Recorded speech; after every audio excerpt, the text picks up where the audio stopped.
Hello friends, स्वागत है आपका मेरे यूट्यूब चैनल दीप क्लासेस में, जिसमें हमारा आज का टॉपिक है प्रेमचंद द्वारा रचित निर्मला उपन्यास का कथानक। हमारा आज का टॉपिक स्टार्ट करने से पहले अगर आप हमारे चैनल पर नए हैं या आपने अभी तक हमारे चैनल को सब्सक्राइब नहीं किया है तो इसे सब्सक्राइब कर लें, जिससे हमारे आने वाले वीडियो के सभी नोटिफिकेशंस आप तक पहुंच सके। चलिए अब हम अपना टॉपिक स्टार्ट करते हैं। प्रेमचंद द्वारा रचित निर्मला उपन्यास में दहेज प्रथा और अमेल विवाह जैसी दो सामाजिक समस्याओं को तीन अलग अलग मध्य वर्गीय परिवारों की कथा के माध्यम से दिखाया गया है। उपन्यास में एक परिवार बाबू उदय भानुलाल का है, जो पेशे से वकील है। दूसरा परिवार भालचंद्र सिन्हा का है, जो दहेज लोभी समाज का प्रतिनिधित्व करता है। और तीसरा परिवार बाबू तोताराम का है, जो वकालत करते हैं और अधेड़ उम्र एवं दुहाजू होने पर भी युवती से विवाह कर दाम्पत्य जीवन का सुख भोगने की लालसा रखते हैं और बाद में अनमेल विवाह के परिणामों को भी सहते हैं। उदय भानु की दो लड़कियां निर्मला और कृष्णा तथा एक लड़का चंद्र भानु सिन्हा है। निर्मला 15 साल की है और कृष्णा दास 10 साल की। दोनों के स्वभाव में अधिक अंतर नहीं है। दोनों चंचल और सैर तमाशे पर जान देने वाली हैं, लेकिन निर्मला का रिश्ता पक्का होने से अचानक बड़ी और छोटी में अंतर हो गया। कृष्णा तो वैसी ही रही, किंतु निर्मला गंभीर और लज्जाशील हो गई। महीनों से रिश्ता ढूंढ रहे उदय भानु की मेहनत भालचंद्र सिन्हा के बेटे भुवन मोहन सिन्हा के साथ रिश्ता पक्का होने से रंग लाई। भालचंद्र सिन्हा आबकारी विभाग में एक बड़े अफसर हैं, जो 500 वेतन लेते हैं और ठेकेदारों से भी खूब रिश्वत लेते हैं। उनके बेटे ने डॉक्टरी की है, जिसे निर्मला के लिए चुना गया है। सिन्हा के परिवार को उदय भानु से खूब दहेज मिलने की आशा है, किंतु उदय भानु वकील तो हैं, पर आर्थिक रूप से इतने संपन्न नहीं कि दहेज देने में समर्थ होते। पैसों को लेकर उदय भानु और उनकी पत्नी कल्याणी के मध्य झगड़ा होता है, तो वह क्रोध में आकर घर से बाहर चला जाता है। रास्ते में उसे मतई नामक बदमाश मिलता है, जिसे उसने सरकार की ओर से पैरवी करते हुए 3 साल की सजा दिलाई थी। एक दिन उदय भानु को अकेला पाकर मतई हमला कर उसकी हत्या करके अपना बदला ले लेता है। इस घटना के घटने से निर्मला की सगाई टूट जाती है, क्योंकि उदय भानु की मृत्यु हो जाने से भालचंद्र को अब इतना दहेज नहीं मिल सकता था जितना पहले मिल सकता था। आर्थिक अभाव की सामना करती कल्याणी के सामने अब केवल एक ही समस्या थी कि निर्मला का विवाह कैसे करे, क्योंकि बिना दहेज के किसी अच्छे शिक्षित युवक का मिलना तो संभव न था। इसलिए आर्थिक अभाव के कारण कल्याणी मजबूर होकर निर्मला का विवाह तोताराम नामक एक वृद्ध से कर देती है, जिसकी पहली पत्नी से 3 बेटे हैं, मनसाराम, जियाराम और सियाराम। निर्मला का विवाह तो हो जाता है, लेकिन वह तोताराम को पति के रूप में स्वीकार नहीं कर पाती, क्योंकि अब तक ऐसा ही एक आदमी उसका पिता था, जिसके सामने वह सिर झुकाकर देह चुराकर निकलती थी। अब उसी अवस्था में एक आदमी उसका पति है। वह उसे प्रेम की वस्तु नहीं, सम्मान की वस्तु समझती थी। उनसे भागती फिरती उनको देखते ही उसकी हंसी खुशी उड़ जाती थी। तोताराम के घर में 3 बेटों के अतिरिक्त एक विधवा बहन रुक्मणी भी रहती है।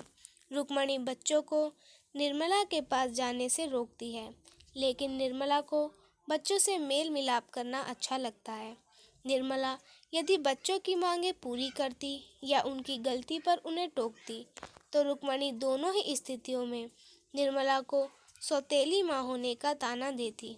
यदि वह पति से इस बारे में बातचीत करती, तो रुक्मणी घर में कलह उत्पन्न कर देती है।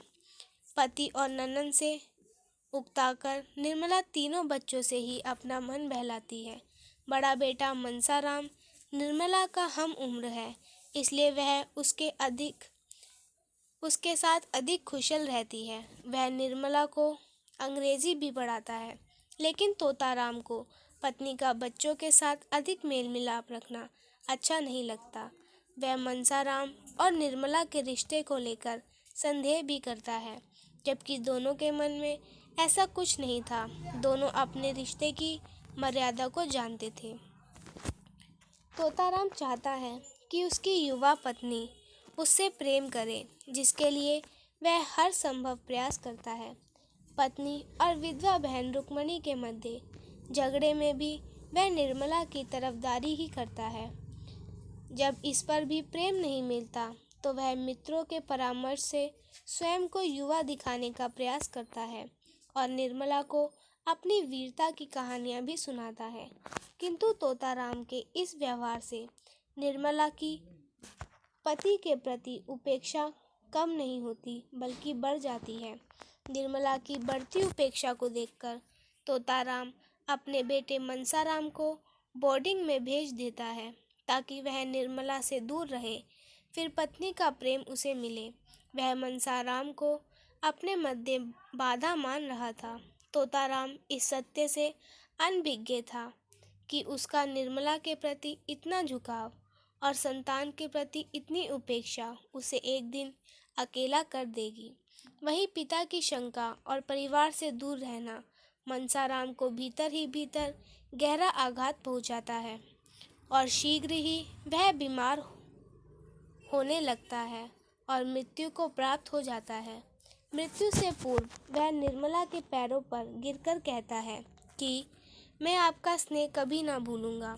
ईश्वर से मेरी यही प्रार्थना है कि मेरा पुनर्जन्म आपके गर्भ से हो, जिससे मैं आपके ऋण से उऋण हो सकूं।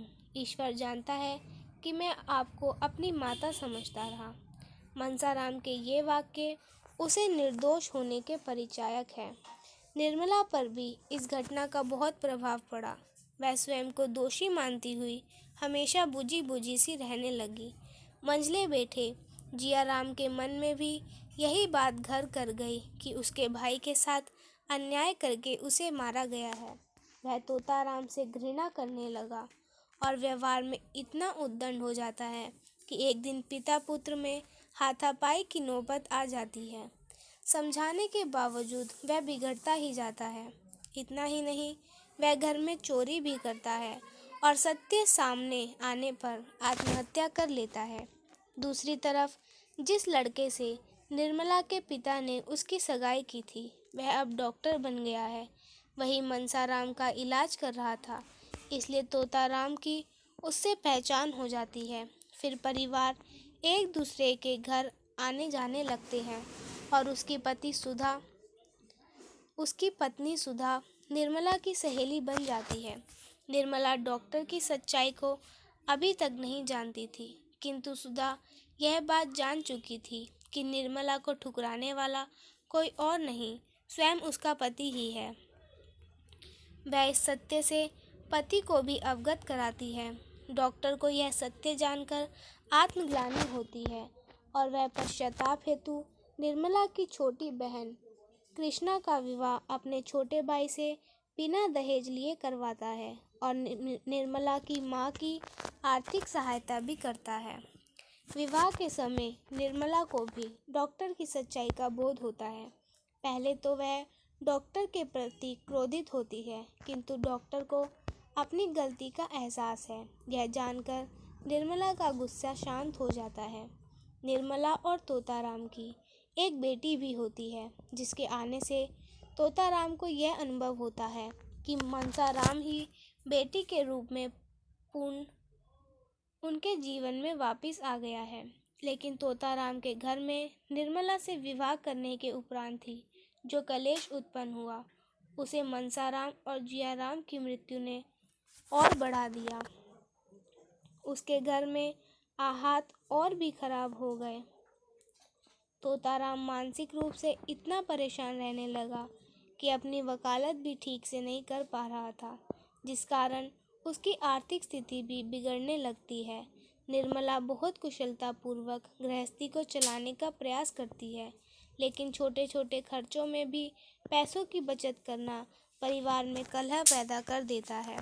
सबसे छोटा बेटा सियाराम भी पारिवारिक अलगाव के चलते एक साधु के बहकावे में आकर घर छोड़कर उसके साथ चला जाता है। तीनों बेटों को खोकर तोताराम निर्मला को दोषी ठहराते हुए घर छोड़कर बेटे की तलाश में निकल जाते हैं। जब तोताराम 1 महीने तक घर लौटकर नहीं आता, तो इस बीच निर्मला को अपनी बेटी के भविष्य की चिंता अधिक सताने लगती है। तभी उसके जीवन में एक घटना और घटती है। एक दिन वह अपनी सहेली सुधा से मिलकर आती है, लेकिन सुधा घर पर नहीं होती। तब डॉक्टर मिलता है और निर्मला के प्रति अपना प्रेम भी जताता है। निर्मला को डॉक्टर का यह व्यवहार अच्छा नहीं लगता। वह उसी समय वहां से चली जाती है।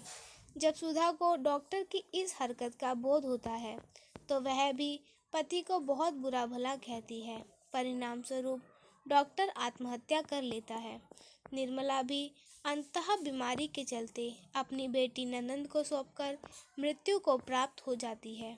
तोताराम भी ठीक उसी समय घर पर पहुंचता है, जब उसे पत्नी को मुख्याग्नि देनी होती है।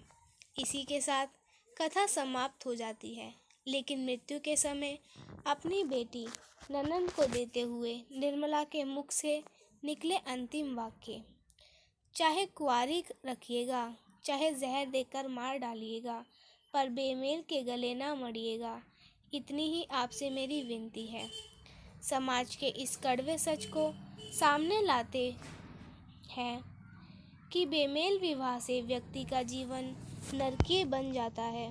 धन की कमी के चलते यदि कोई माता पिता अपनी बेटी की शादी अधेड़ या दुहाजू से करते हैं, तो इससे अच्छा है कि वह बेटी को कुंवारी ही रखे। यदि वह समाज के डर से बेटी कुंवारी नहीं रख सकते, तो उसे मार दे, लेकिन बेमेल विवाह करके उसे जीते जी मारने के लिए विवश ना करें। इसी के साथ हमारा आज का टॉपिक यहीं ख़त्म होता है, जिसमें हमने जाना निर्मला उपन्यास के कथानक को। हमारा आज का वीडियो आपको पसंद आया हो तो वीडियो को लाइक एंड शेयर करें, और हमारे आने वाले सभी वीडियो के नोटिफिकेशंस के लिए हमारे चैनल को सब्सक्राइब करें। Thank you for watching.